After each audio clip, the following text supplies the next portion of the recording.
Something irreversible has just happened in the Middle East. Since June 13th, the region has been on fire, literally and politically. But this is not just another clash. This is a turning point, a collapse in slow motion. And no matter how this plays out in the next few hours or days, Israel, as we know it, may have just sealed its fate. Because for all the talk over the decades about the only democracy in the Middle East, about the safest place for Jews on earth, what we're witnessing today is a mass exodus. Israelis are fleeing not from ideology but from missiles, from a war their government ignited and cannot control. This morning, Israeli media painted a surreal picture. The Taba border crossing into Egypt was flooded, not with tourists, but with citizens escaping their homeland. Some are headed to the US, even if they've never set foot there before. Others are going back to Russia, Europe, anywhere that feels safer than Tel Aviv. Why? Because Israel's skies are raining steel.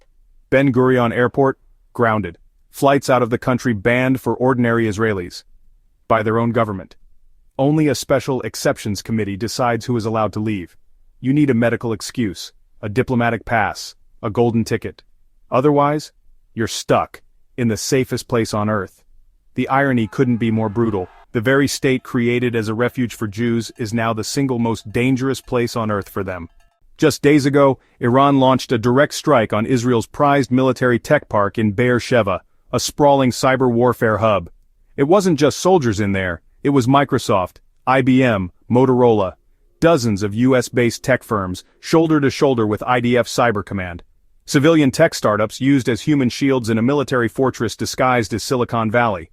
Fires raged through that compound, and videos went viral. Now ask yourself, what multinational CEO in their right mind would invest billions in a country where even high-tech workers are queuing at the Egyptian border to escape? And he's right. Why risk your life to check in at an Israeli WeWork when you can log in from Cyprus?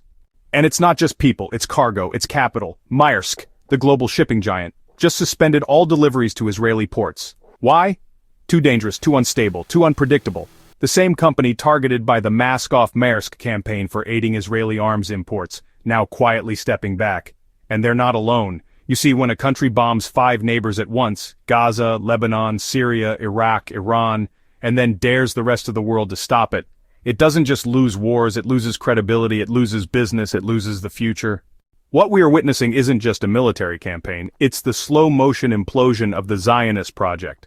A project that believed it could thrive through domination, that it could ethnically cleanse and occupy, and somehow still attract global investment and admiration.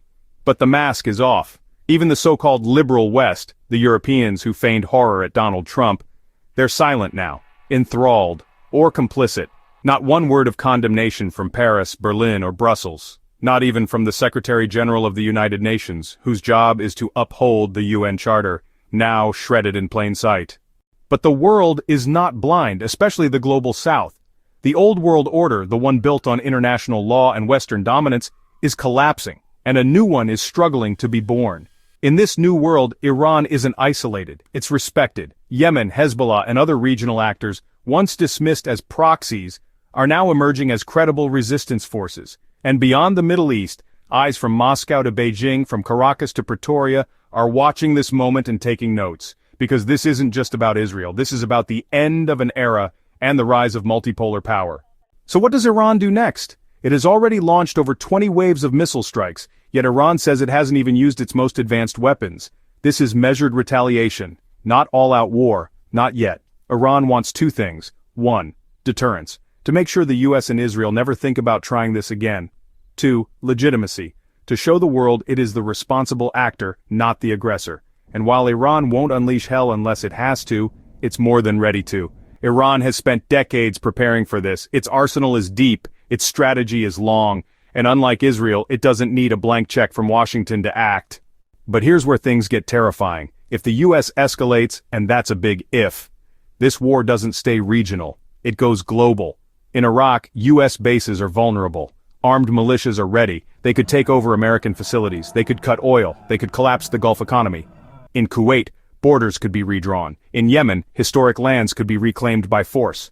What started as an Israeli strike on Iran could spiral into a total redrawing of the Middle East map. Regimes would fall, the global economy would buckle, and Washington would lose everything. Let's be blunt, Israel is dying, not symbolically, strategically, its economy is in shambles, its military is overstretched, its legitimacy is in free fall. The world has seen the child killers, the apartheid walls, the genocide in Gaza. Even young Jews in the US and Europe are standing up and saying, not in our name, because what Israel has done, in the name of Jews, has brought more harm to Jewish safety than any enemy ever could. And when the missiles fall, those settlers, those who cheered the bombings, who wore their Zionism like armor, they flee. Back to Europe, back to America, back to anywhere but here.